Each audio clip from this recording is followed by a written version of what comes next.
Hey guys, tonight we're pulling back the velvet drapes on a question you've probably never lost sleep over. What did royalty actually wear to bed in medieval times? Imagine stepping into a cold, candle-lit bedchamber tucked deep within the thick stone walls of a castle. The air smells of wax, damp stone, and pressed herbs. The fire flickers low in the hearth. A servant whispers good night, backing out with a slight bow. You, a royal, are finally alone. And now comes the question, what do you wear to sleep? You might not survive this honestly, not because of any court intrigue, but because medieval sleepwear was often the furthest thing from cozy. We're talking layers, laces, and fabrics that could either lull you into comfort or itch you into madness. So before you get comfortable, take a moment to like the video and subscribe, but only if you genuinely enjoy what I do here. And while you're at it, let me know your location and local time. I love seeing where and when you're listening from. Now dim the lights, maybe turn on a fan for that soft background hum, and let's ease into tonight's journey together. You're standing in your chamber now. It's night, but not yet time to climb into bed. As a member of the royal family, you don't just change into nightclothes and drop into sleep. Bedtime is a ritual, a slow unwinding of appearances, authority, and etiquette. Your servants are waiting to undress you one layer at a time, and you're still wearing your public self. First, the outer garments are removed, your surcoat, your kirtle, your hose. Buttons are unfastened, lacings are untied. The room is cooler now, your breath visible in the candlelight. Beneath those layers you wear a shift, also called a chemise, if you're a woman, or a linen tunic if you're a man. This simple, loose-fitting garment is what you'll eventually sleep in. But don't confuse simple with cheap. These shifts are made from fine linen woven tightly, bleached smooth, sometimes even embroidered at the collar or cuffs. Linen breathes, which is helpful because castles in winter are not exactly insulated. And royals, no matter how powerful, were just as prone to shivering as their peasants. But you don't always sleep in just that. Some nights, especially in colder climates, or during travel, you might wear a nightgown over your shift. Yes, a gown for sleeping, made of wool or silk lined with fur, belted with a soft sash. It drapes around you like a cocoon, heavy and warm. You feel the weight of it now thick around your shoulders, swaying gently as you move across the floor. On especially cold nights, you might even sleep in a cap. That's right. A nightcap, long conical, often tied under the chin. Its purpose to keep heat from escaping through your head. Medieval medicine believed most illnesses entered through the air through exposure. Keeping your head warm was not a fashion choice, it was protection. But not all royalty dressed alike for sleep. What you wore depended on your role, your rank, even your country. A French queen might sleep in a chemise trimmed with Flemish lace. An English king might wear a thick woolen bedrobe lined with fox fur embroidered with his crest. And unlike the peasants, you had the luxury of choice. You walk across the room now, the stone floor cold beneath your soft leather slippers. Beside the bed is a warming pan, brass filled with coals recently passed between the sheets to keep the chill at bay. You smell the faint, smoky warmth left behind. Your servant helps you into bed, folding the layers of linen wool and velvet over you.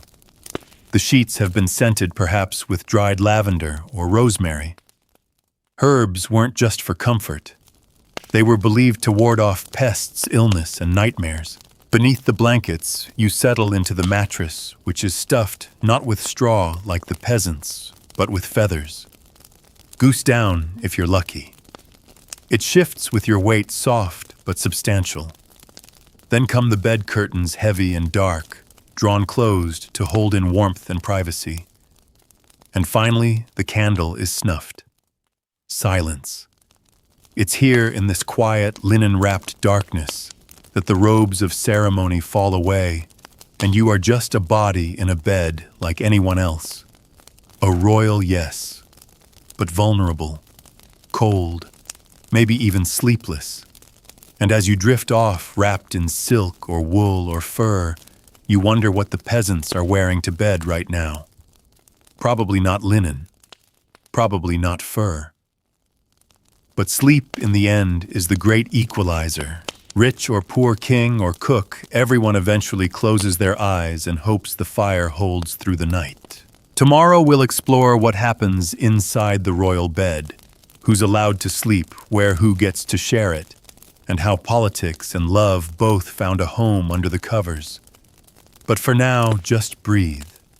Let the nightcap warm your ears. Let the fur-lined robe weigh heavy on your chest. Sleep like a monarch. You've earned it. You wake slowly, cocooned in heavy blankets, your face barely visible beneath the folds of linen and fur. The scent of lavender lingers faintly in the fabric, and your body, stiff from the weight of the coverings, begins to stir. A thin sliver of gray light seeps through the bed curtains. The fire in the hearth has long since burned to ash. But for now, you stay still, letting the softness of the feather mattress cradle you a moment longer. Sleep was warm, uninterrupted, and private, a rare luxury in a medieval world that didn't always respect the boundary between night and day. But your rest isn't just for recovery. You're royalty, after all, and everything, even sleep, is part of the performance. A servant enters without a word, gently rustling the curtain aside. She bows her head slightly, offering a warm cloth to wipe your hands and face. The linen is lightly scented, and though the gesture is silent, it carries deep meaning. In a royal household, the morning ritual is just as significant as the night's undressing. And before the gown and jewelry return, before you become monarch again, you are simply a sleeper in need of dressing. But let's not rush into the day yet. We're still in the bed, still wrapped in the layered sleepwear of royalty. Last night, you wore a linen shift beneath a woolen bedgown, the sleeves trimmed with fur and the collar gently embroidered. It wasn't designed to impress. No one sees you like this except your most trusted attendants, but it still holds status. The softness of the linen, the pattern of the stitches, the quality of the wool. Each detail speaks of your station, your access to comforts far beyond reach for ordinary folk. Even the nightcap you wore was finely stitched. It framed your face like a halo in sleep, its long tail wrapped and tucked beneath your head to avoid tangling. Some caps were quilted or fur-lined. Some were plain, meant only to hold in heat. But all served a very practical function, protecting you from chills and drafts, which were more than just nuisances. In the medieval understanding of health, a cold draft could cause humors to become unbalanced, leading to fever flux or worse. You roll onto your side and the feather mattress shifts under you with a soft sigh. It's not one mattress, actually. It's a layered affair. At the base is a feather bed plumped with goose or swan down. On top of that, a linen sheet, then a woolen blanket, then another sheet, then a counterpane often made of velvet damask or brocade depending on the season. The layering isn't just about warmth, it's about management. Layers could be peeled back or added throughout the night, giving you control over your body's comfort in a world where central heating didn't exist. At your feet might be a bed warmer or a heated stone wrapped in cloth. On particularly frigid nights, you might even have kept socks or bed slippers on. Yes, even royalty's toes got cold. And though no one likes to imagine it, even kings and queens used chamber pots placed discreetly near the bed for use during the night. A servant might empty it by morning, replacing it with fresh herbs or rose water to mask the odor. You sit up slowly now and the bedding pools around your waist. The chamber is cool, your breath briefly visible in the morning air. A servant steps forward to retrieve your nightgown carefully folded on a nearby stool. As you rise, the linens slide away from your skin, revealing the shift still clinging to your body from the night before. Nightwear wasn't just functional, it was often symbolic. For queens, it could serve as modesty. For kings, it might reflect wealth or reinforce authority. Even alone, even asleep, a royal never fully shed the weight of their role. Embroidered cuffs, fine thread counts, monograms stitched into collars. These weren't random details, they were declarations. I am someone. And in some cases, those declarations were meant for more than just sleep. In royal marriages, the bedroom was often a political stage. The clothing worn to bed might be plain one night but ceremonial the next. A wedding nightgown, for example, would be made of the finest fabrics, possibly even lined with gold thread, designed not only to impress the new spouse, but to assure witnesses that the marriage had been properly solemnized. Yes, there were witnesses. In noble households, the marriage bed was often blessed by a priest. Some royal couples were led to bed in procession. Some were even observed lying down together modestly beneath the covers, just to prove that the marriage was real. The clothing worn in those moments mattered. The right gown, the right cap, the right bedding, it all spoke to purity, to legitimacy, to fertility. Royal nightwear in this context wasn't just personal, it was dynastic. Your heir might be conceived in these linens. Your kingdom's future might begin with this gown slipping to the floor. And not all royal beds were shared with love. Many were shared by duty. A queen might sleep separately on most nights, her own ladies attending her own bedchamber, locked behind a carved door. But when summoned to the king's side, she would arrive with a robe over her shift, flanked by attendants, announced like a guest at a banquet. Even at bedtime, decorum reigned. But in private moments, maybe you shrug off the robes, slip back into your plain linen shift, and draw the curtains closed. Maybe you crave warmth over beauty. Maybe under all the embroidery and ritual, you just want to sleep in peace. And so you do. The shift twists gently around your body. The fur blanket pulls up to your chin. The nightcap slides low over your ears. Your eyelids grow heavy again. You've worn the crown by day. Now in the hush of your bed, you wear something far more precious, your own rest.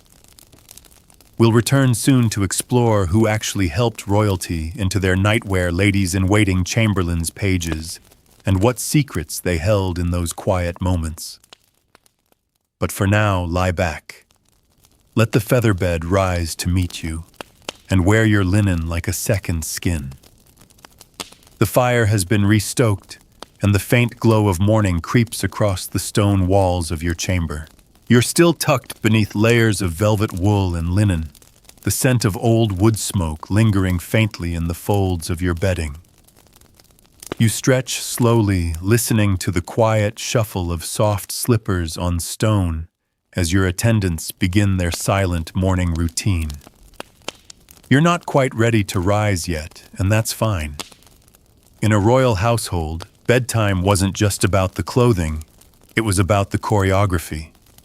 Because royalty didn't dress or undress themselves.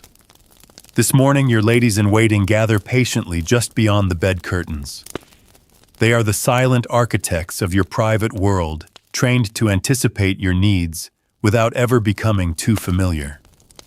These women, usually of noble birth themselves, are responsible for everything, from brushing your hair to folding your linen shifts, and each one knows your sleepwear like a priest knows scripture.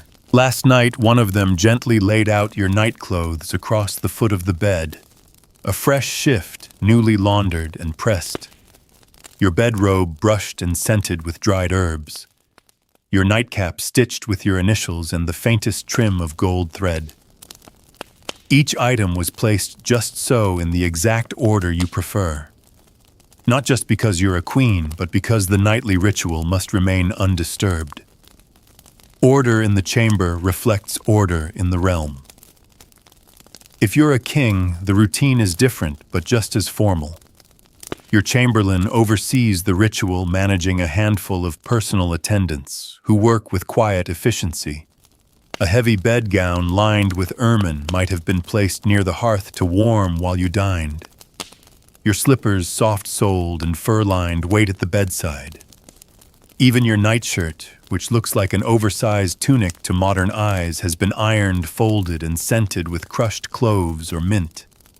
Because in court, even your sleep smells expensive. You remember the moment before bed last night, standing barefoot on the rush-covered floor, while your shift was slipped over your head, the cool linen brushing your skin, your hair braided loosely so it wouldn't tangle in the night.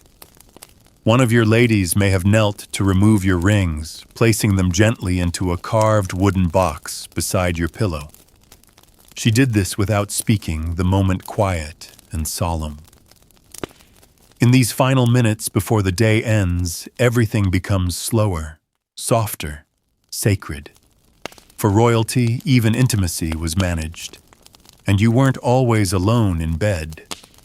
Depending on your age, your marriage, or the season, your chamber might include others. A nursemaid for a young prince, a lady-in-waiting who sleeps on a low pallet nearby. Even small children of the royal family, bundled in miniature bedrobes, might be tucked in beside you for warmth and safety. The royal bedchamber wasn't always a place of solitude. Often it was a shared world, a warm bubble in a cold castle. And within that world, your sleepwear helped mark your status and your mood. Let's talk fabric. Your shift was linen, yes, but not all linen is equal. The finest linen came from Flanders, woven so tightly and smoothly, it nearly shimmered in candlelight. Some shifts were cut on the bias to drape more elegantly. Others were edged with lace or embroidered with religious symbols for protection during the vulnerable hours of sleep. Over that, you might wear a pelisse, a type of bedrobe often made of silk or velvet and lined with fur. If you were ill or recovering from childbirth, this garment might be worn during the day, as well wrapped loosely as you received visitors in bed. For royals, the bed was not always a private place. Courtiers were sometimes admitted into the bedchamber for consultations, rituals, or to witness ceremonies like royal births. And so your sleepwear became paradoxically part of your public image. Colors mattered too. Pale hues, white ivory, soft gray signaled purity and peace. Deep reds or blues conveyed wealth and divine favor. Gold thread embroidered into cuffs wasn't just decoration. It was a quiet, unspoken proclamation. Even in sleep, I am sovereign. Your nightcap, humble as it may seem, followed fashion trends as well. In the early Middle Ages, caps were simple and utilitarian. But by the high medieval period, they were sometimes cone-shaped, edged with lace or tied beneath the chin with a silk ribbon. Some kings wore caps with embroidered stars or crosses, believing these would protect them in dreams. Some queens had caps that matched their gowns sewn in sets. And occasionally, if a royal was known to suffer from nightmares or sleepwalking charms or blessed objects, were stitched into the seams, quiet guardians against the darkness. And while the fabrics and forms changed over centuries, the idea remained to be royal meant you never truly shed your role. Even as you slept, you were someone to behold. Even your bedclothes whispered status. And so as you lie back now beneath the great weight of covers, you begin to notice the softness of the linen against your wrists, the looseness of your sleeves, the faint scent of herbs rising with the warmth of your breath. Your crown may be on its velvet cushion across the room, but in this bed, wearing nothing more than carefully stitched cloth, you are still monarch. You close your eyes, and for a moment, the pageantry of the day disappears. You are just a person, breathing, resting, held in the fabric of your own lineage. We'll continue soon with a deeper look at the fabrics themselves, where they came from, who made them, and why some were forbidden for commoners. But for now, don't worry about the velvet. Don't fuss over the embroidery. Just feel the linen cool against your skin. Let it cradle you like a soft shield. Sleep in all your regal quiet. You turn slowly beneath the weight of the blankets, feeling the soft, heavy warmth of layers settle back over you. The bed creaks gently in response, a quiet wooden sigh as your body shifts. The embroidered sleeve of your linen shift brushes against your cheek. A faint scent of rosemary and dust lingers there, comforting and familiar. Morning may be stirring outside the thick stone walls, but inside your royal chamber, you are still held within the hush of sleep. And this morning, as you lie curled in your carefully stitched sleepwear, let's pull back the covers on a question few ever pause to ask. Where did all this royal luxury come from? Who spun the linen you now lie in? Who stitched the seams of your nightcap? Who sheared the wool, dyed the cloth, wove the velvet? What distant corners of the world touched your royal bed? Because the truth is, medieval royalty didn't just sleep in comfort. They slept in a global network of trade craftsmanship and privilege. Let's begin with linen, the foundation of every royal nightgown and shift. You can feel it now, soft and cool against your skin, finer than any peasant could afford.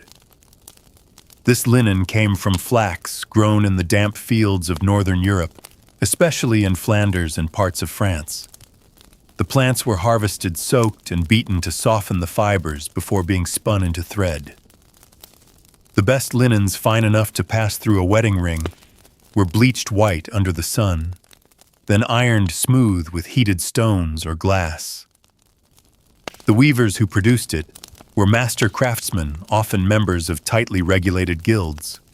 In some towns, it was illegal to claim your linen was royal grade unless it passed specific inspections. The cloth used for your night shift may have taken weeks to prepare, and it could cost more than a commoner's entire monthly wages. Wearing it wasn't just comfort, it was identity. You were set apart even in sleep. And then there's the wool.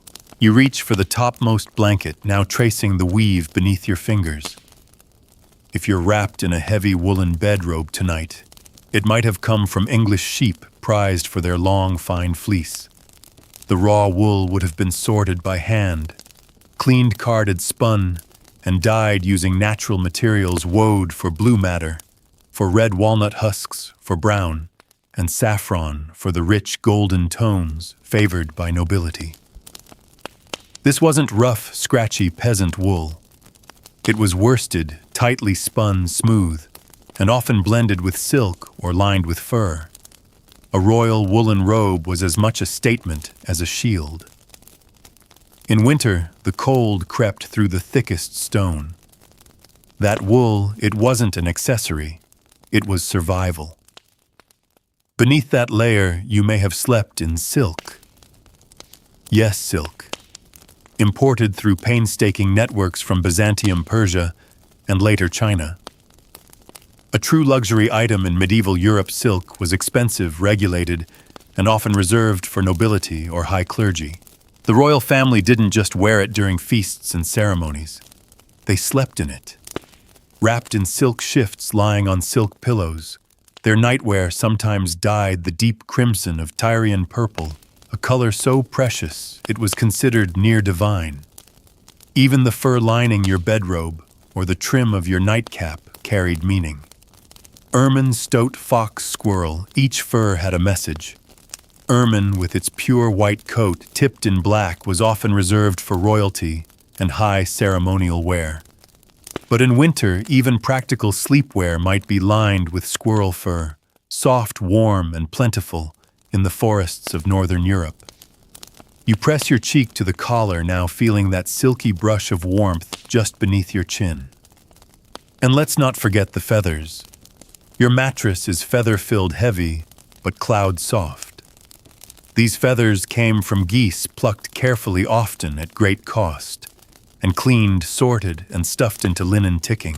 Poorer households might settle for straw or hay, but royalty, you sink into down the bed, shifting to meet your weight, shaping itself around your shoulders like a gentle exhale.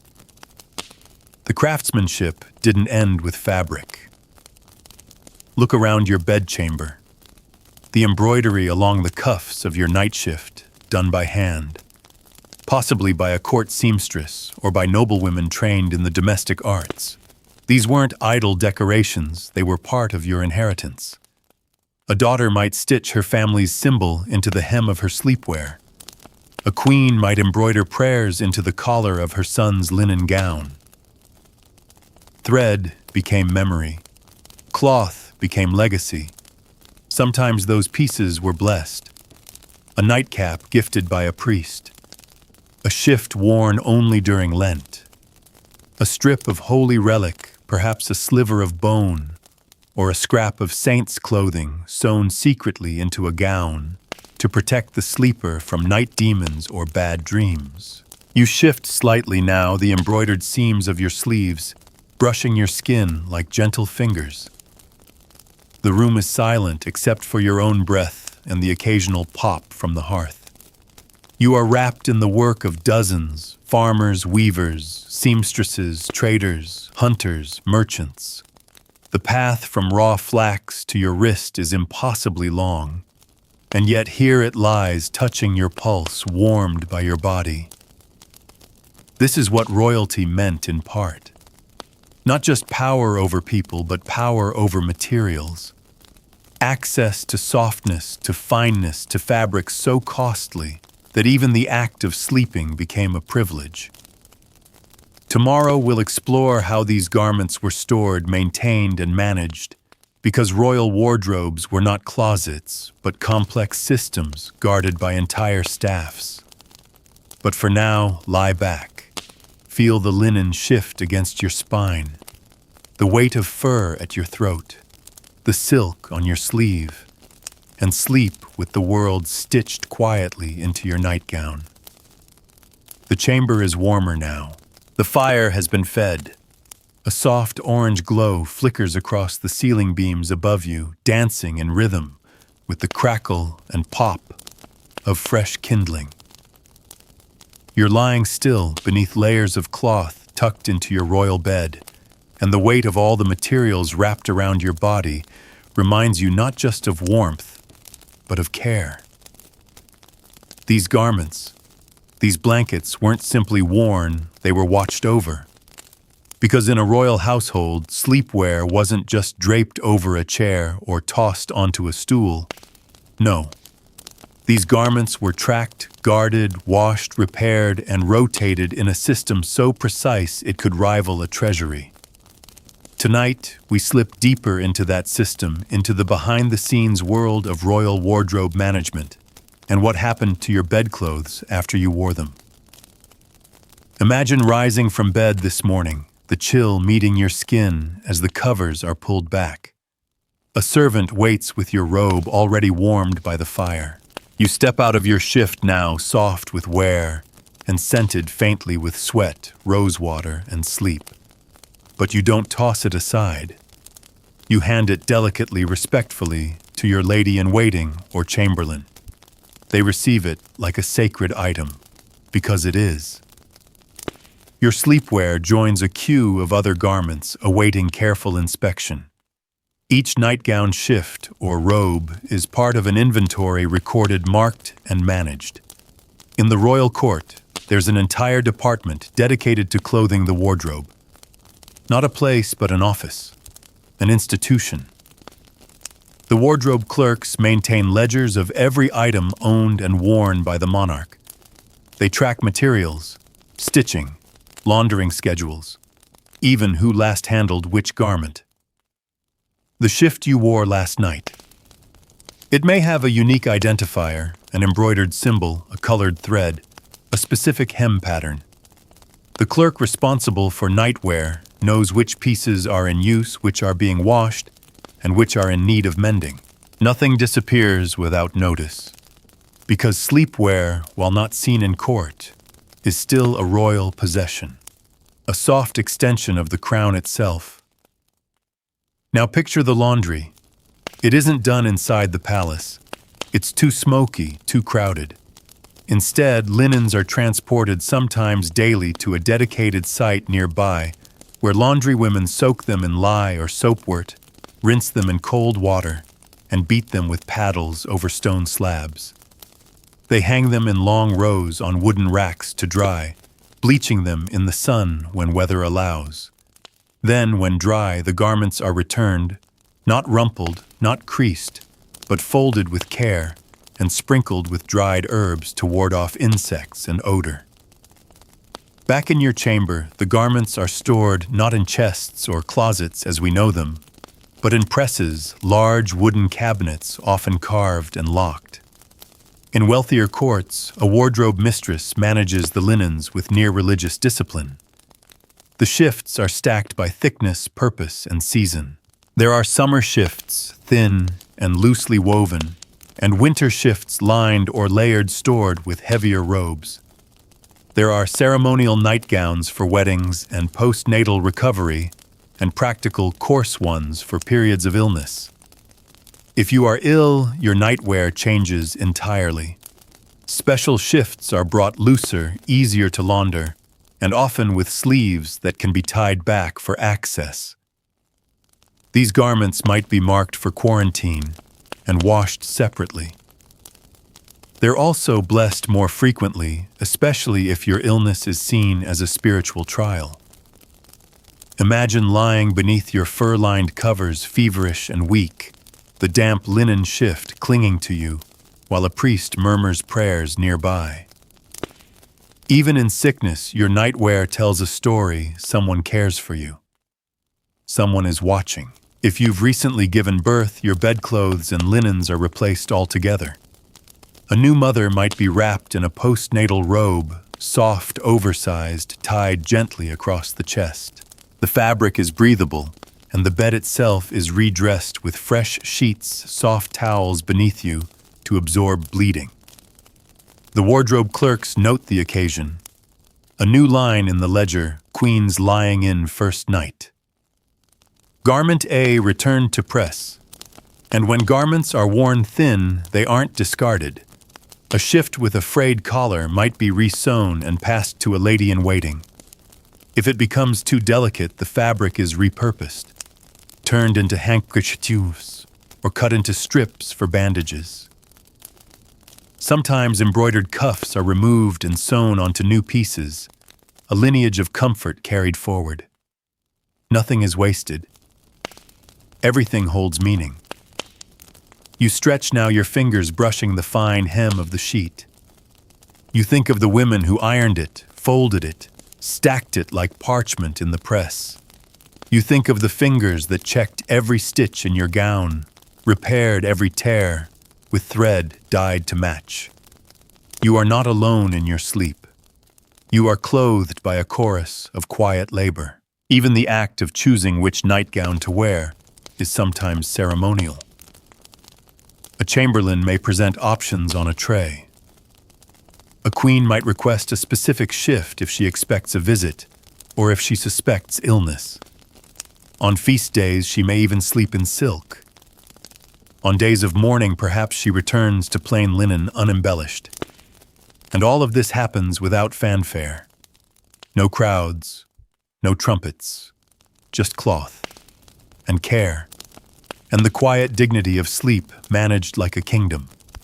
You pull your blankets closer now, feeling the folds of your shift settle around your knees. It's still dark outside, still early, and the linens wrapped around you aren't just soft, they're anchored, tied to a system centuries old, watched over by hands you'll never meet. Soon we'll explore the ceremonial use of royal beds, the strange rituals of being put to bed in public view. But for now, you remain private, quiet, wrapped in linen, and completely at rest. The fire is burning low again, a quiet orange pulse in the shadows. You're lying still beneath the layered folds of linen and wool, the embroidered collar of your night shift resting lightly against your neck. One corner of the chamber glows from the last candle flickering in its holder. The scent of lavender sachets lingers near your pillow. You are cocooned in stillness, but your thoughts stir, drifting towards something peculiar, the moment when sleep stops being private. Because tonight we venture into a surreal corner of royal life. One that might seem absurd now, but was completely accepted in its time, the ritual of public bedtime. That strange, quiet moment when kings and queens weren't just watched in court, but watched going to bed. You might imagine sleep as something hidden, shielded by heavy drapes tucked behind locked doors. But for medieval royalty, particularly during the High and Late Middle Ages, the opposite was sometimes true. Bedtime could be a form of theater, performed observed and layered in meaning. Let's begin with the king. It's evening. You've just returned from a feast, your robes heavy with embroidery, your crown removed with great care. As monarch, you don't simply retire when you please. Instead, you undergo a ceremony known as the coucher, the public bedding ritual.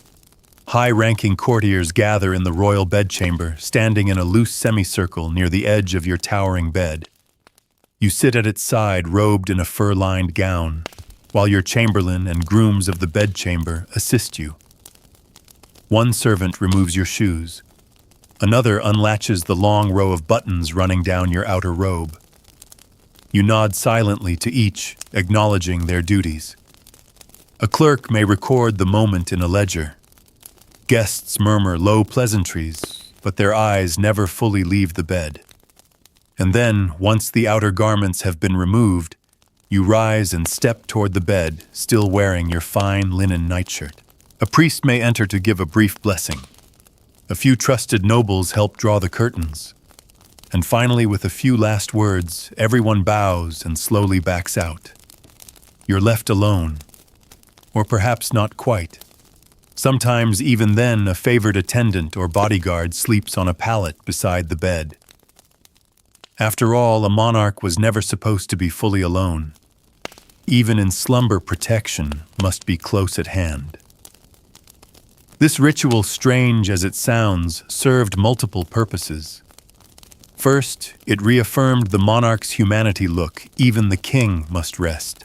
Second, it reinforced intimacy between the crown and court, allowing high-ranking nobles to demonstrate closeness, loyalty, and access. And third, it allowed the king to signal favor, who was invited, who stood close, who was allowed to speak. For queens, the process was more discreet, but no less ritualized. In her separate chamber, the queen would be undressed by her ladies-in-waiting, each one trained in silence and grace. Her shift would be smoothed over her shoulders. Her hair brushed not for beauty, but for ritual comfort. A night robe would be offered, folded over the arm of a trusted woman. Candles flickered low. No men were allowed inside, save perhaps a priest for blessing, or a physician if she were recovering from childbirth. But even her sleep could be ceremonial. On the first night of marriage, her bedding ceremony was a spectacle in itself. Courtiers might escort her to the bedchamber in procession. Her bed would be blessed. Guests would stand just long enough to confirm that the couple was indeed properly attended, and then leave, closing the drapes on a scene both intimate and absurdly public. And what were royals wearing during these public goodnights? Only the best. Night shifts edged in silk, bedrobes lined with sable, embroidered slippers, decorative nightcaps with jeweled pins. These garments weren't hidden, they were on display. Even in rest, royalty was curated. You lie back now, feeling your own fine shift settle around your shoulders. The sleeves are long, a little loose at the wrists, edged with delicate needlework. You tug the covers up a bit higher. Somewhere deep in your memory, borrowed from 1,000 queens before you, You remember the sensation of being watched, even as your eyes begin to close. The weight of visibility doesn't lift with the crown. It lingers like a second layer of wool. But there was a reason for the spectacle. In a world without cameras, bedtime rituals were proof. Proof that the monarch slept in the palace that night. Proof of health routine and human frailty. In times of transition after coronations, during treaty negotiations, after childbirth, public bedtime was reassurance. The king is well. The queen is safe. The realm is settled. There were, of course, variations. Some rulers preferred privacy and performed only the symbolic parts. Others, especially in early modern France, embraced the ritual fully. King Louis XIV famously conducted his lever rising and coucher in full court view, transforming daily routines into powerful displays of authority. For you, though, it's quiet again. The audience has left. The curtains are drawn. The embroidered gown has been folded away. You lie on your side now, the featherbed adjusting to your weight. The pillow beneath your cheek smells of rosewater and a hint of beeswax polish. Sleep is coming, but not yet. First, you let yourself imagine how strange it must be to share something so private with so many eyes. To lie in bed and still be performing. To slip into linen knowing that each seam has been chosen, stitched, and judged by someone else. Yet here, in this moment, no one is watching. Only the sheets and the silence. Soon we'll explore what children of the royal household wore to bed, and how their nightwear reflected their rank, their future roles, and their precarious place in line to the throne. But tonight, rest like someone who no longer needs to perform. No witnesses, no procession. Just you, your shift, and the velvet dark. The fire has dimmed to a gentle glow, casting a flicker of golden light across the folds of your linen sleeve. You lie still, listening to the quiet breathing of the room, the distant wind outside the stone walls, the soft rustle of fabric as you shift slightly beneath the covers. The weight of your nightgown settles back into place, the embroidered collar grazing your neck. Your warm layered tucked away. And tonight, while the royal court sleeps in their own chambers, while kings and queens rest beneath embroidered canopies, we turn our attention to the smallest sleepers of the palace, the royal children, and what they wore to bed. Because if you thought the nightwear of a king or queen was elaborate, just wait until you see what they sewed onto a 5-year-old. Let's begin with the nursery. You're standing just inside the chamber reserved for the royal children. The hearth is glowing, tended by a nursemaid who sits dozing in a chair. A cradle rests nearby, gently rocking. Further, in small canopy beds line the walls, each fitted with neatly arranged linens. Tiny slippers beside the posts, and a single wax candle burning low for warmth and comfort. This is not the clamor of a peasant home. This is a miniature court. And even here, nightwear speaks. Young princes and princesses didn't sleep in plain shifts. From infancy, their sleepwear was carefully made, carefully maintained, and carefully watched over. Infants were tightly swaddled in strips of linen layered over soft gowns that were changed as often as they were soiled. Their bonnets, yes, they wore them even in bed, were lined in silk or trimmed with lace tied gently beneath the chin. Sometimes a small relic or charm was sewn into the seam to protect the child from night terrors or sickness. As they aged into toddlers, swaddling gave way to miniature versions of adult nightclothes. Tiny linen shifts, sometimes with embroidered initials or family crests along the hem. A prince of 4 might be wrapped in a long, belted nightgown of soft wool in winter, or fine cotton in warmer seasons. A princess might wear a gown with decorative smocking at the collar, her hair tied in gentle braids, to keep it from tangling as she slept. These were not simply outfits for sleep. They were training garments introducing the child to the structure and decorum expected of them for the rest of their lives. Even in bed, a royal child was learning how to be royal, and their sleepwear was often dictated by rank. The firstborn son might have garments lined with fox fur, soft and warm and trimmed with silver thread.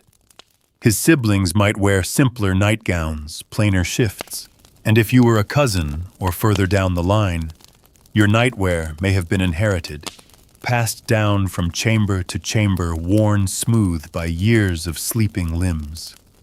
But all of it, every blanket, every ribbon, every seam was maintained by a full team of attendants.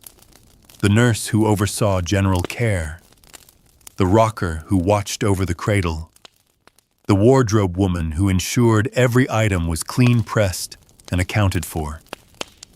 Garments were washed with the same care as the queen's shifts, dried over indoor racks in colder months, and brushed with dried lavender or rosemary to keep pests away. The children didn't sleep alone either. In most royal households, a nurse or governess slept in the same room, sometimes in the same bed. In winter, children might sleep 2 or 3 to a bed, not just for warmth, but for protection. The night could be dangerous: illness, fevers, coughing fits, bad dreams. The nurse was there for all of it, adjusting pillows, rubbing backs, whispering lullabies. And speaking of lullabies, they weren't just for soothing. They were lessons. Songs taught the names of saints, the lineage of ancestors, the expected duties of a prince or princess. Imagine lying in bed, warm beneath the covers, the scent of rosewater and tallow candles in the air, while a nurse sings, "Sleep now, my noble ones, sleep as kings do." Your crown waits in dawnlight, your robes stitched in blue. You turn now slowly in your own imagined bed, thinking of those young royal bodies wrapped in tightly stitched linen. Their movements small, careful, their breath even. And somewhere in the silence, a quiet awareness they were never alone. Because the royal bedchamber was always layered with presence. Even in childhood, privacy was rare. From the first night they were laid in a cradle, their sleep was watched, recorded, guarded. Sometimes out of love, sometimes out of duty. And though their gowns were small, they bore the weight of inheritance. Those tiny stitches along the hemline. They weren't decoration. They were expectation. One day that child might be dressed not in a nightgown, but in coronation robes. You adjust your covers now, letting the thought settle. The royal children are asleep. Their nurses doze lightly in their chairs. The fire fades a little. The chamber quiets. Tomorrow we'll drift into royal love stories, how sleepwear played a role in seduction, secrecy, and scandal behind the heavy curtains of royal beds. But tonight, sleep like a child of the crown. No duty, no ceremony, just warm limbs, clean linen, and someone quietly humming you to sleep. The fire has fallen into its softest rhythm now, barely more than a heartbeat of orange tucked into the stone hearth. You lie motionless beneath your blankets, your breath slow, your body cradled by the deep feather mattress. The linen of your nightgown brushes gently against your collarbone with each inhale, and the darkness in the room is complete, broken only by the faintest shimmer of moonlight slipping through the curtain edge. But not every night in a royal chamber was so quiet. Some nights carried whispers behind the velvet curtains, laughter beneath the covers, fingers fumbling with laces in the candlelight. Because tonight we leave innocence behind and enter a far more secretive world, the world of royal seduction and the night clothes that witnessed it. Because what you wore to bed as royalty didn't just reflect comfort or status. It also played a role in desire, politics, and power. Imagine you are a young queen, newly married, your bed, a ceremonial space more than a personal one. On the first night of marriage, you may have worn a gown specifically made for that occasion. It is not lacy or revealing in the way modern minds might imagine. Instead, it is crafted with care, fine white linen, perhaps with silk edging, or a gown of ivory damask lined with soft fur to keep out the cold. Modest, yes, but designed to be slowly undone. You stand before your ladies-in-waiting, arms outstretched. They undress you in near silence, folding your courtly attire piece by piece, brushing your hair with a boar-bristle brush to remove the pins. Then they help you into your ceremonial nightgown. Its light perhaps thinner than usual, because what comes next is not just sleep. It is duty. They guide you into bed. A priest may have already blessed the sheets. The marriage was not considered fully legitimate until it had been consummated, and often someone was expected to confirm that it had. What happens next is private, mostly, but your nightgown bears witness. Royal sleepwear in this context was as symbolic as it was sensual. It was part of a slow unveiling. Soft linen worn over warm skin, a belt tied just loose enough to fall away, a neckline slightly lower than usual. If you're a king, perhaps your nightshirt is brushed cotton or fine wool tied at the neck with ribbon rather than buttons. Your hair is loose. Your slippers are removed by a trusted servant. And once the chamber is empty, the curtains drawn, what remains is not ceremony. It is the human body, yours, theirs, warmed by firelight, pressed against feather mattress, tucked beneath velvet and fur. But royal seduction was rarely simple. Love was often arranged. Politics shaped marriages, and sleepwear became a tool not of comfort, but of influence. Consider the mistress official or secret, summoned in the dark, cloaked in a robe of dark silk, her steps muffled on the rush-covered floor. She arrives not in finery, but in her nightdress, or perhaps wrapped in the king's own cloak gifted to her as a sign of favor. Her hair may be unbound, her sleeves soft, her voice low. She carries no crown, but she has power because she has access. These women, though not queens, were often given nightwear of their own. Silks in muted colors, house robes lined with fur. Their names might not be recorded in public, but their linens were still laundered by the palace. Their presence was felt in the crease of a pillow, in the faint perfume clinging to a sleeve. Sometimes a queen would wear perfume to bed. Not the heavy scents of daytime, but something light rosewater, violet, orange blossom. Applied at the neck, the wrists, the hem of her shift.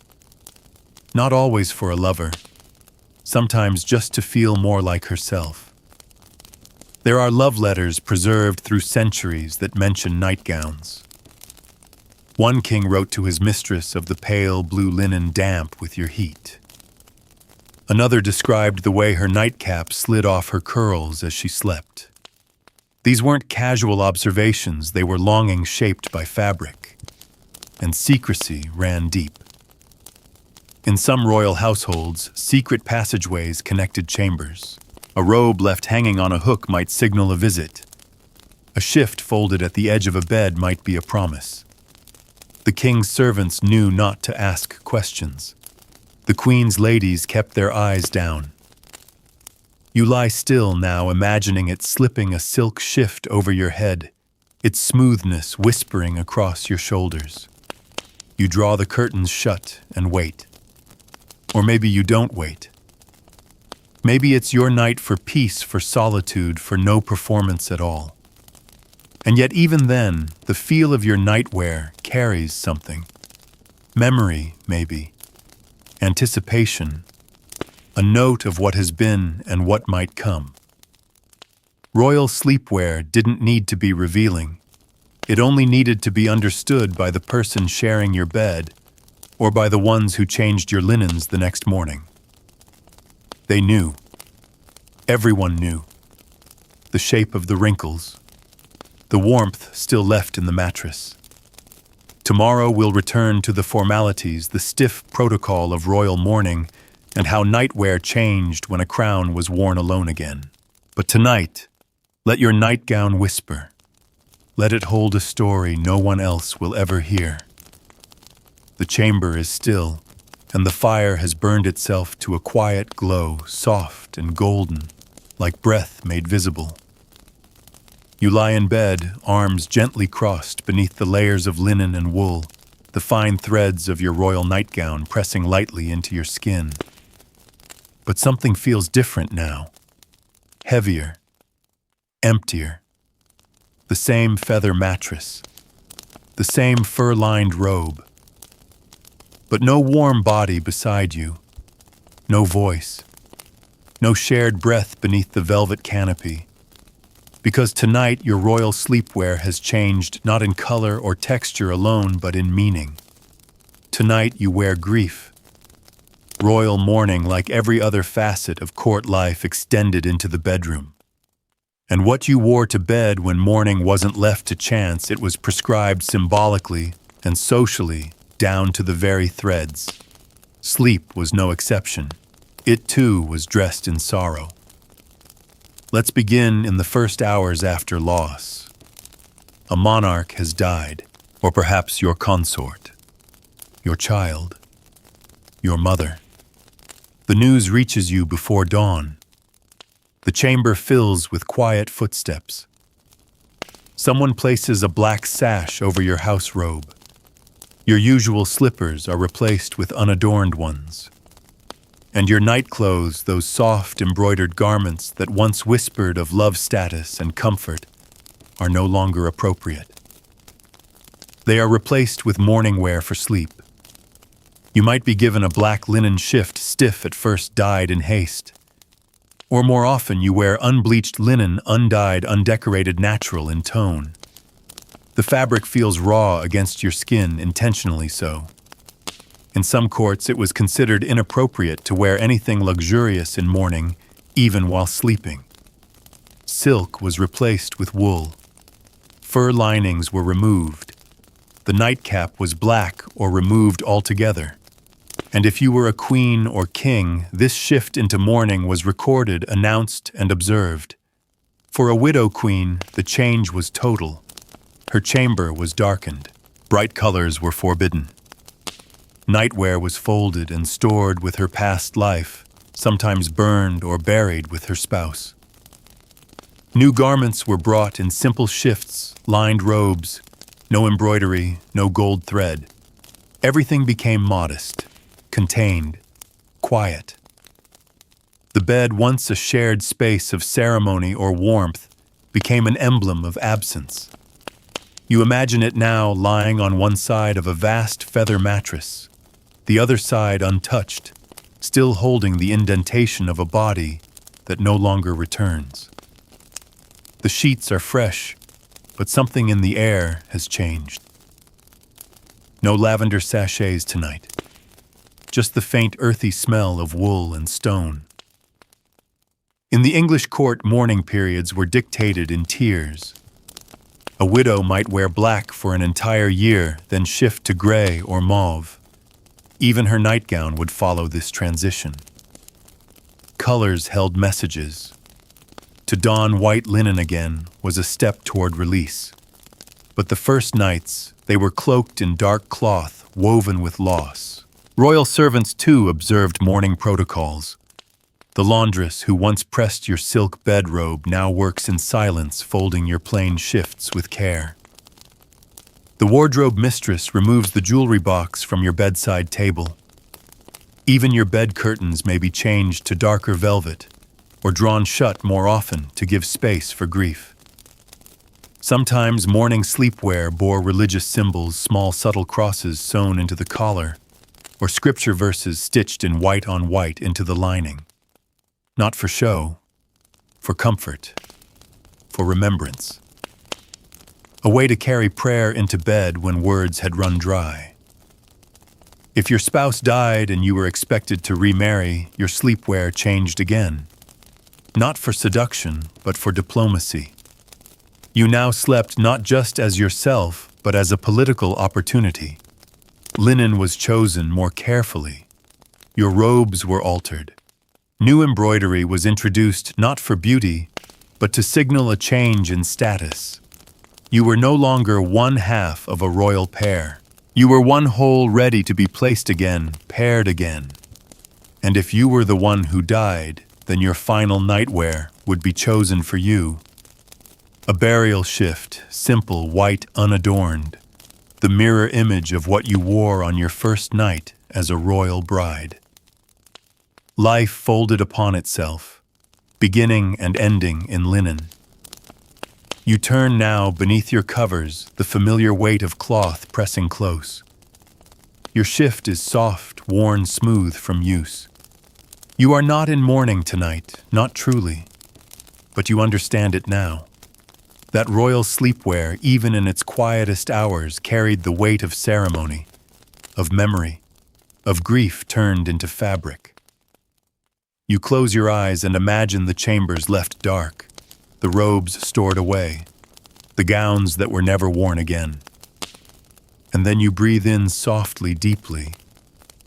Because while nightclothes may change with loss, the body beneath them still needs rest.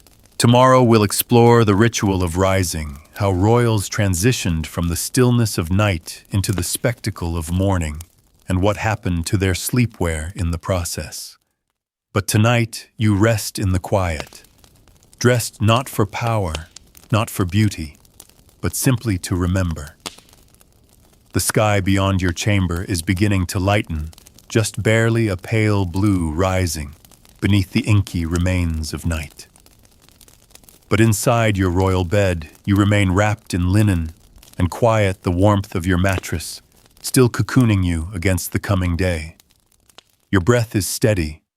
Your hands rest atop the coverlet. You're not awake, not really, but somewhere between dreams and duty. And that's where we turn now to a different kind of bedtime ritual. The one in reverse. Because sleep in a royal world didn't just end in silence. It was closed with ceremony. And tonight, or rather this early morning, we explore the quiet transition of the royal rising and what became of your nightwear once your eyes opened. Imagine it, the air still cool in the room, the fire little more than embers. A soft knock at the door before sunrise. One of your attendants enters light-footed, trained in silence, carrying a basin of warm water and a fresh linen towel. The fire is stirred. Curtains are drawn back just enough to let the faintest light enter. And you are still in bed, still clothed in your sleep garments. But you are not alone. Because for kings and queens, rising was no solitary affair. In many courts, particularly in Renaissance France and later Tudor and Stuart England, the act of waking up became a public event. The lever, or rising, was sometimes just as observed as the coucher, and marked the moment the monarch returned to the world of action, politics, and public life. And as you slowly sit up in bed, your nightwear becomes the very first layer of your royal image that day. The shift you slept in is still warm from your body. The collar may be a little damp. The fabric clings to your back where you sweat during dreams. A valet approaches to remove the bedclothes. Another offers your robe. Not just any robe, a morning gown. Lined in fur or trimmed in satin, it's soft but stately, designed to cover your nightshirt without hiding your dignity. The colors are subdued. Earth tones, dusky reds, sometimes a royal blue in colder months. And before anything is changed, a basin is brought. You wash your face with rosewater, lemon water, or even a vinegar rinse. Towels are held out for your hands. You pat your face dry with a cloth that's changed daily, because everything that touches royal skin is counted, cleaned, and replaced. The nightgown is not removed in haste. No, its removal is gentle, ritualized. An attendant unlaces the ties at the neck. Another lifts it off your shoulders, folding it immediately for inspection. It will be examined for wear, laundered if needed, or mended if seams are fraying. If it's stained, a note is made in the wardrobe ledger. Every shift is part of an unbroken rotation. Your sleepwear tells a story about your health, your mood, your habits. It is data disguised in cloth. Now imagine this routine playing out daily. The moment you step out of bed, someone has already laid out the day's attire, but not before your nightclothes are gathered with care. The bed is made, but not simply smoothed over. The sheets are removed, replaced, fluffed, inspected. The mattress may be turned, the pillows reshaped. Your imprint disappears, but not before it's noted. In colder months, the fire is reignited as you dress. In summer, shutters are opened to let air inside. Your body is gently transitioned from night to day. But for a few minutes, just a few, you sit in that strange in-between state, half in your nightgown, half in your court robes. And the soft linen that warmed you during sleep still clings faintly to your skin. Royal ladies experienced a similar routine, but with layers of privacy and modesty. A queen's women would bring in warm towels, herbal water, and sometimes even a light meal fruit, warm milk, a sweet biscuit. The queen might sip it while still seated in bed, her shift covered by a morning wrap. Conversations were hushed. If she expected guests, ambassadors, perhaps she might remain in nightwear longer, but only if it was suitable. Morning gowns could be made of quilted velvet with embroidered cuffs and gold thread. Still sleepwear, but political too. And what about the nightwear once it's removed? It goes back into the system, not just a laundry pile. It is cataloged, folded, sometimes perfumed. If you are ill, the shift is marked with a different thread, washed separately, stored differently. If you're traveling, it's packed in a linen chest with layers of waxed cloth and herbs to keep pests at bay. The chamberlain knows which shifts travel best, which wrinkle least, which ones haven't yet been seen at court. Even your pillowcases are logged. The bed linens, too, are changed on schedule, sometimes daily, sometimes by the week, depending on court custom and your health. A monarch in mourning might request darker sheets. A recovering queen might sleep on soft moss-stuffed pillows instead of feathers. And for all of it, the wardrobe records. Shift changed day 8. Queen well. Sheets replaced. You shift now in your own bed, the imaginary linen brushing your knees. You feel the residual warmth of sleep in your limbs, the edge of your nightgown against your thigh. You imagine attendants bustling beyond the door, preparing water smoothing wrinkles from your robe. But no one opens the door just yet. You are still in that rarest of royal states, not quite awake, not quite crowned. Just yourself in your bedclothes with a few quiet minutes to breathe. Tomorrow we'll move beyond the chamber walls and explore how nightwear accompanied royalty into unexpected places, travels, exile, imprisonment. But tonight, stay a little longer under the covers. Let the fire burn low. Your nightgown is still warm. Your kingdom can wait. The world outside your chamber is wide awake now, footsteps echo in stone corridors. Firewood is being stacked and distant bells mark the passing of morning. But here, in the hush of your royal bed, you remain cloaked in stillness. Your linen shift still clings faintly to your skin, soft from use, slightly cool where the air has touched it. You lie still, savoring the peace. Because tonight, we drift into something unexpected, something both deeply human and historically haunting. We're leaving behind the comfort of polished royal chambers and stepping into the unknown, the unsettled, the traveling bed. What did royalty wear to sleep when there was no court, No velvet canopy, no comforting fire. When war, exile, or pilgrimage turned the world upside down. Let's begin on the road. Imagine you're a queen being escorted across dangerous terrain. You've left your castle behind, perhaps for a diplomatic mission, perhaps fleeing rebellion, or simply visiting another noble house. Your bedding has been packed onto a cart, mattresses of hay, wrapped in waxed cloth, bundles of linen, a thick robe for warmth, and of course your nightclothes. But not your usual nightgown. Traveling required adaptation. Nightwear had to be portable, practical, and yet still uphold royal dignity.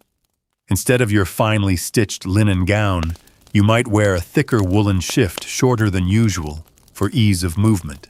In winter, a padded inner layer was added, quilted linen, stuffed with down tied at the waist with braided cord. Less about appearance, more about protection. You're not in a chamber now. You're sleeping in a tent, or perhaps a borrowed room in a drafty manor.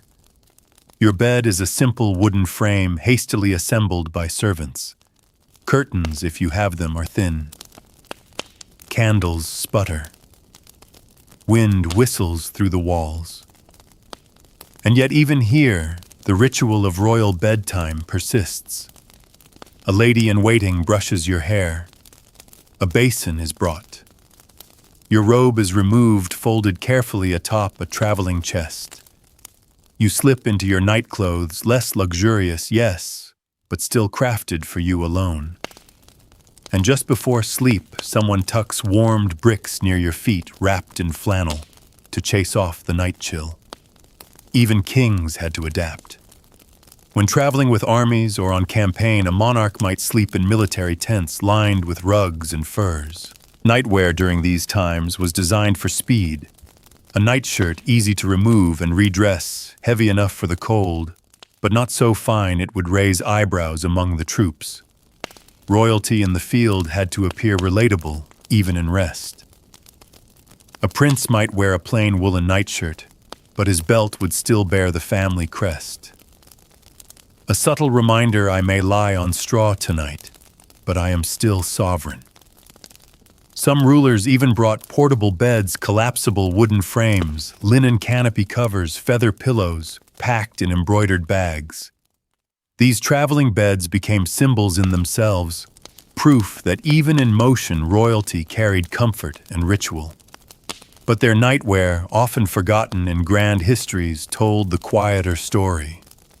The one of breath on cold linen, of furs pulled tightly around shaking limbs, of sleep found in strange places.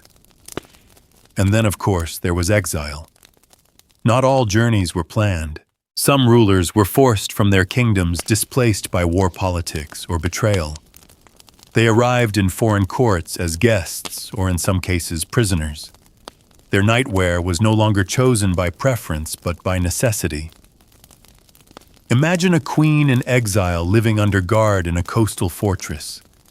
Her attendance limited, her garments counted.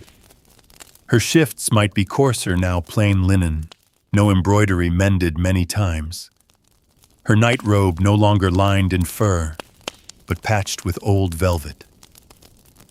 Yet she still kept her rituals. Hair braided, water brought, a quiet prayer whispered before lying down. Even in exile there was dignity in sleep, and nightclothes became armor of another kind. And what of imprisonment?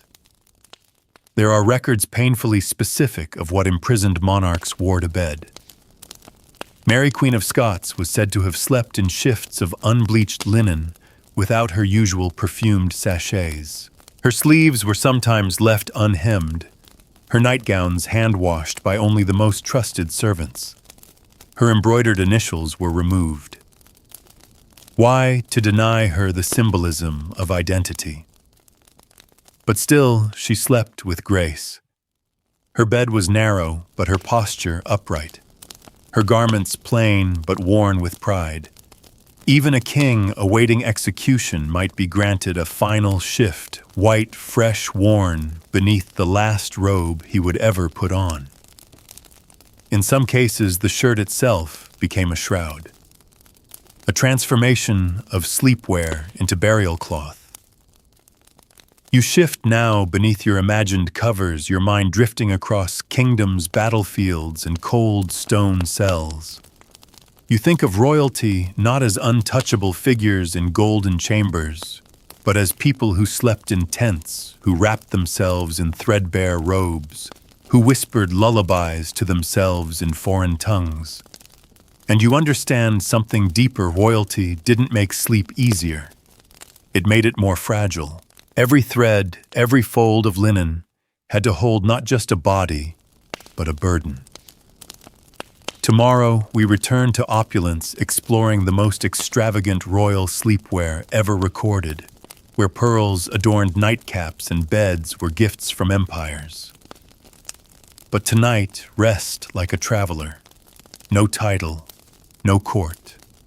Just the stars above a fire nearby, and linen warmed by the memory of who you are. You've traveled through windswept hills, crossed creaking drawbridges, and rested your head beneath both stars and stone. But tonight, the bed beneath you is softer. The fire in the chamber is steady, fed with seasoned wood. Your limbs are no longer sore from travel. Your breath comes easier. Because this time you're back within the grand walls of a palace, not just any palace, but one that hums with extravagance. And now it's time to explore the world where bedtime wasn't just a necessity. It was a display of wealth. Tonight, you slip under covers trimmed with gold thread and rest your head on pillows stuffed with down and scented with crushed herbs. Because we are now entering the most opulent corners of medieval royalty, the domain of extravagant sleepwear, where bedtime garments were not just functional, but flaunted. Let's begin with a queen. She does not dress herself for bed. No royal ever truly did. The ladies in waiting are ready too, with brushes for her hair, one with warmed linens, another with the nightgown held open, like a garment of worship. This nightgown is not simple. It is a masterpiece. Woven from imported silk, dyed in a rare shade of deep crimson, difficult to produce, incredibly expensive, and reserved only for the highest ranks. The hem is embroidered with gold twisted thread forming miniature vines and stars, and the neckline is studded with seed pearls so small and uniform that acquiring them took months. And for warmth, a quilted underlayer, also silk lined with squirrel fur, or even ermine if it's midwinter. No part of this garment is meant to be seen by the public, and yet it rivals the grandeur of any court robe. The queen may also wear a nightcap, not the simple kind, but one made of Italian lace with edges so delicate they shimmer in candlelight. It is tied under the chin with braided gold cord. For modesty and warmth, she dons a velvet overgown left unbelted, lined with miniver fur and scented lightly with rose and ambergris. Even her slippers, briefly worn as she walks from the fire to the bed, are embroidered. Not for comfort, for symbolism. They say, even as I sleep, I am sovereign. And the king, he is no less elaborate. His nightshirt may be crafted from the finest lawn linen light, crisp and woven so finely, it feels like a whisper. The cuffs are fastened with small jeweled buttons, often gifts from other nobles. His overrobe is of velvet or brocade lined with heavy furs, not just for warmth, but for show. It trails behind him slightly, as he walks to bed like a shadow of power. The bed itself is equally dressed. Massive four-poster constructions, carved from oak or walnut, raised high from the floor. The mattresses are layered straw on the bottom, then horsehair, then feathers. Each layer wrapped in linen or wool, carefully stitched. The topmost sheet, bleached white, pressed and embroidered with the royal crest in the corners. And that's just the bedding. The canopy is another world, entirely velvet curtains dyed with rare pigments, tassels dipped in gold leaf, and inner linings of silk to catch the light. In some palaces, the canopy itself bore religious or astrological scenes painted or embroidered to offer protection through the night. Now lie still beneath all of this, the robe, the gown, the embroidery, the feather bed. The air smells faintly of frankincense. Candles flicker from silver holders. A servant remains just outside the chamber waiting in case you call. Your chamber is not a room. It is a stage. And even in slumber, you are its leading actor. But extravagance wasn't always about display, it also had ritual. On certain feast days or sacred nights, royalty wore special sleepwear crafted just for the occasion. Christmas, for example, might bring gowns embroidered with scenes from the Nativity. During Lent, simpler shifts were worn in humble colors like dove gray or ash white. But even then, the fabrics were rich, the stitching perfect. Gifts of sleepwear were also diplomatic. When a visiting queen arrived, she might be presented with a trunk of nightgowns, each one a gesture of wealth and hospitality. These garments were catalogued, described, and stored in records. One gown of white silk lined in lynx, one robe of damask red with pearl detail, one cap of silver lace bearing the crest of Lorraine.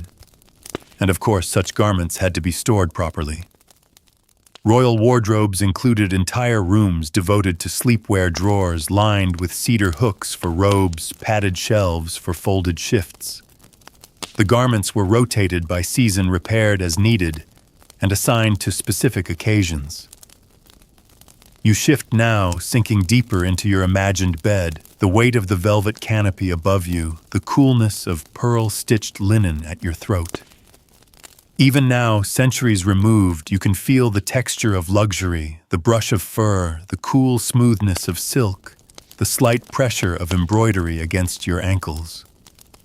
Because royal sleepwear wasn't only for sleep. It was a language. It spoke of rank-wealth alliance and intention. It was a wardrobe no one else would ever see, but one the wearer carried into dreams, like armor lined with memory. Tomorrow we'll follow this legacy into legend, exploring myths and superstitions around royal nightwear. Why some gowns were never worn, and how shifts were believed to protect or curse. But for now, lie back in your imagined silk, close your eyes beneath a canopy of stars and stitched stories, and know that even in the quietest hour, someone once whispered history in thread. The fire in the hearth is quiet now, casting only the softest amber shadows across the tapestried walls. You lie nestled in a nest of warmth, layered wool, downy softness, embroidered linen, surrounded by the invisible echoes of centuries. But while sleep once cloaked royalty and luxury, not every bedtime garment was simply stitched for comfort or show. Some nightwear, in fact, carried something deeper, stranger, superstitious. Tonight we tiptoe into the world where fabric met folklore, where a royal nightgown could be a shield, a talisman, even a trap. Because in medieval times, sleep wasn't just a physical state, it was a spiritual vulnerability. And so what you wore to bed could mean the difference between peace and peril. Let's begin with a queen who fears the evil eye. Her ladies-in-waiting whisper of bad omens. An owl screeched outside the chamber window, a mirror cracked in the servants' quarters. She does not sleep easily tonight. So instead of her usual silk shift, she wears a special gown, one that's been blessed. The linen was soaked in holy water before being spun, woven with a cross-stitch pattern known to repel spirits. Tiny relics, perhaps a strand of saintly cloth, or a thread taken from a bishop's robe, are sewn into the hem, invisible to all but the seamstress and the priest. She clasps a rosary before lying down, tucks a small sachet of herbs beneath her pillow, lavender, for calm wormwood, for protection, rue, to banish witches. The fire is banked low, And as her eyes close, her breath slows, shielded by her sacred nightgown. Such practices weren't unique. In royal households across Europe, sleepwear could be imbued with protective enchantments. Some kings wore nightshirts with secret symbols, astrological signs stitched beneath the collar, or ancient alphabets said to confuse demons. Others instructed their servants to turn their gowns inside out, before folding them to ward off bad dreams. One tale from Bohemia tells of a young prince who was plagued by nightmares, so his governess stitched a charm into the sleeve of his nightshirt, a crescent moon in red thread only visible in firelight. After that, he slept soundly, or so the story goes. And there were cursed nightgowns too, garments believed to carry ill fortune. A queen might refuse to wear a certain robe if it had been gifted by a rival house. If a monarch fell ill shortly after sleeping in a new shift, the garment could be blamed, removed, burned, or buried. The act of laundering became not just hygienic, but symbolic, washing away misfortune. Some courts even employed special laundresses who were said to bless the water with whispered prayers. Then there were prophetic dreams, a different kind of danger. It was widely believed that dreams held messages from God or warnings from beyond. Certain nightclothes were thought to amplify these visions. Garments woven under a full moon. Shifts dyed with marigold or poppy. A prince might wear a specific nightshirt when hoping for divine insight before battle. A princess might fast and pray before donning a plain white shift stitched by her own hand, believing it would bring truth to her dreams. In royal archives, some garments were noted as unworn. These were often nightgowns created for specific superstitious rituals. If the omen passed or the purpose failed, the garment would be folded away forever, never to touch skin again. It was not destroyed, only hidden, as if even neglecting to wear it could carry its own consequences. And some stories blurred the line between dream and waking. A young noblewoman once swore that her linen shift saved her life, that she awoke one night to find the hem of her nightgown glowing gently, illuminating the chamber as smoke from a fire crept beneath the door. She survived.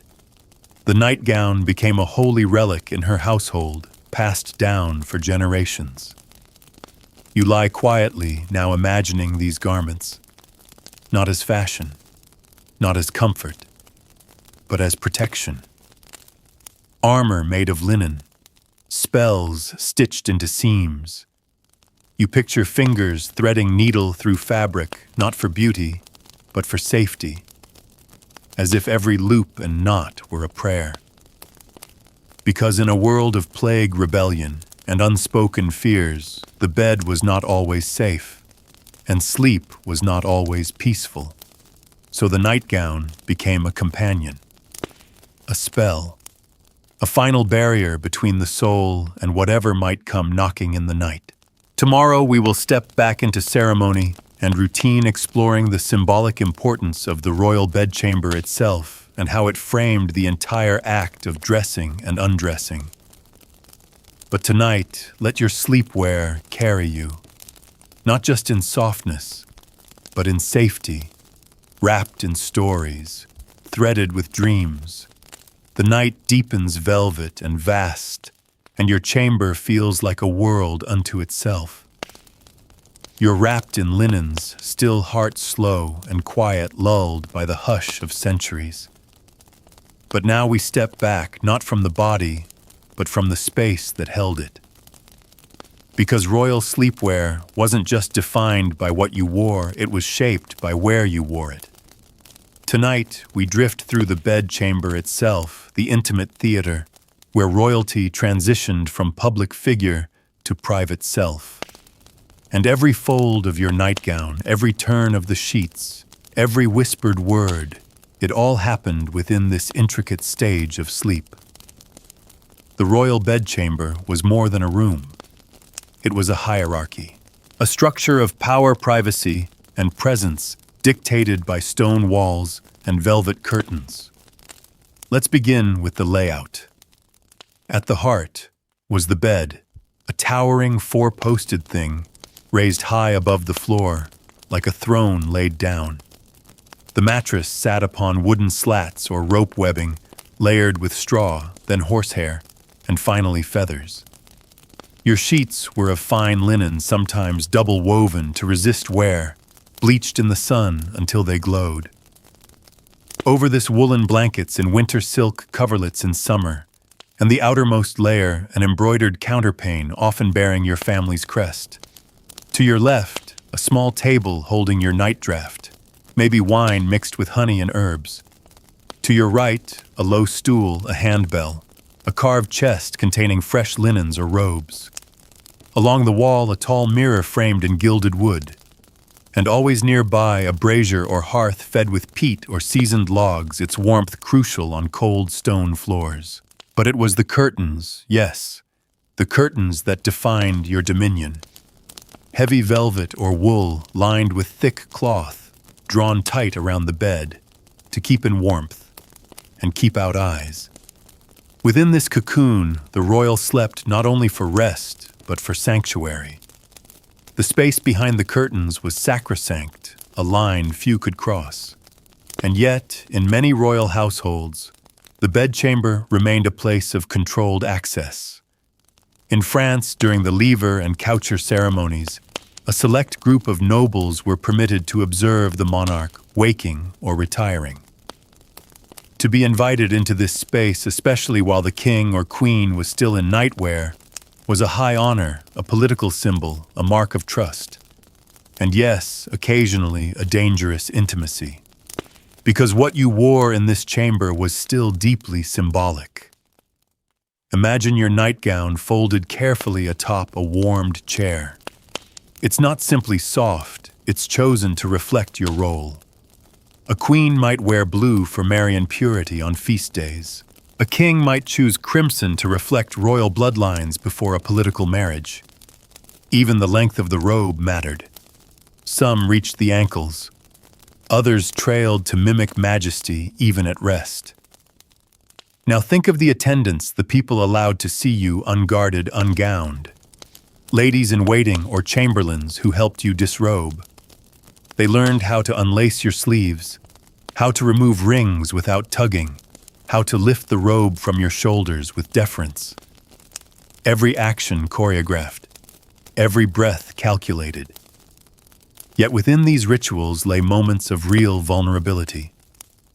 This was where illness first appeared, where bruises were noticed, where fear showed in the set of a jaw or the weight of a sigh.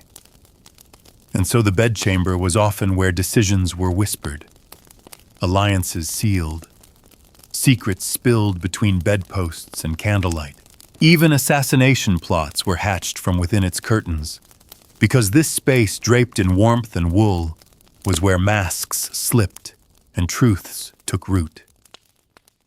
The chamber also dictated how sleepwear was stored. Linen shifts were folded onto cedar shelves or wrapped in perfumed cloths. Robes hung from wooden pegs turned often to prevent creasing. Seasonal garments were rotated thicker in winter, lighter in spring, all logged by a clerk who reported directly to the royal wardrobe. If a shift showed signs of wear, it was noted. If a nightcap vanished, it might spark quiet panic. In grander courts, entire suites were devoted to this nightly process.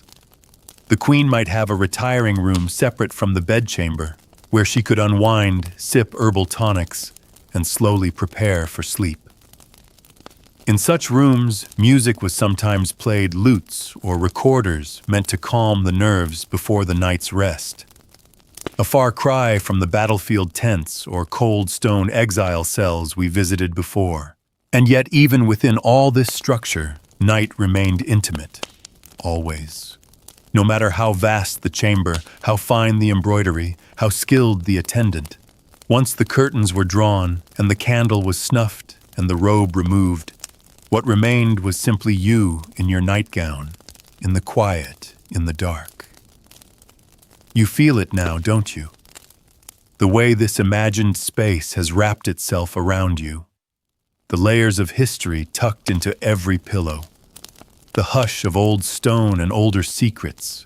You're lying in a room built not just to house sleep, but to honor it, to ritualize it. Tomorrow, in our final full section, we'll follow the life cycle of royal sleepwear, how these garments were born, worn, altered, retired, and remembered. But for now, rest beneath your imagined canopy, surrounded by silence dressed in dignity.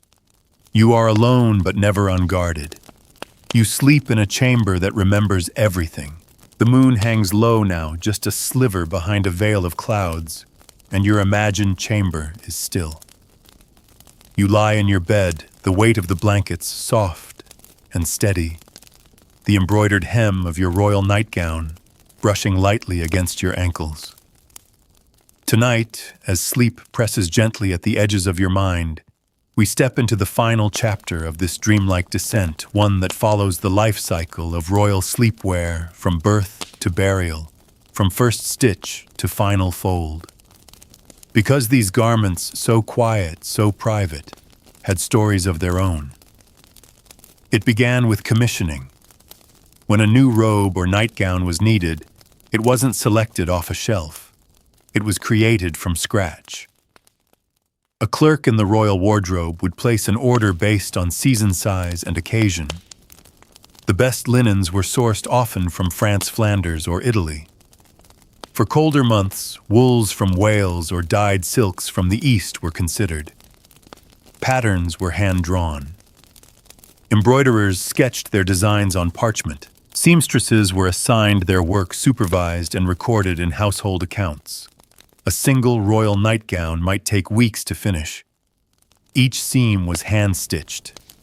Each ribbon braided. Buttons or ties had to be measured exactly so the garment lay flat and didn't twist in sleep. If pearls were sewn into the hem, they were knotted with doubled thread to prevent loss. If fur was used, it was softened with oils and stitched between layers so it wouldn't irritate the skin. Then came the wearing. Sometimes only for one night, a ceremonial shift meant to be seen during a coucher ritual. Sometimes for years, a favored robe worn again and again, patched and softened with each season. These garments absorbed more than body heat. They absorbed memories. The night before a wedding. The eve of a coronation. A sleepless vigil before a funeral. A fevered rest in the midst of plague. A peaceful sleep after years of unrest. Royal attendants learned which gowns their monarchs reached for most often.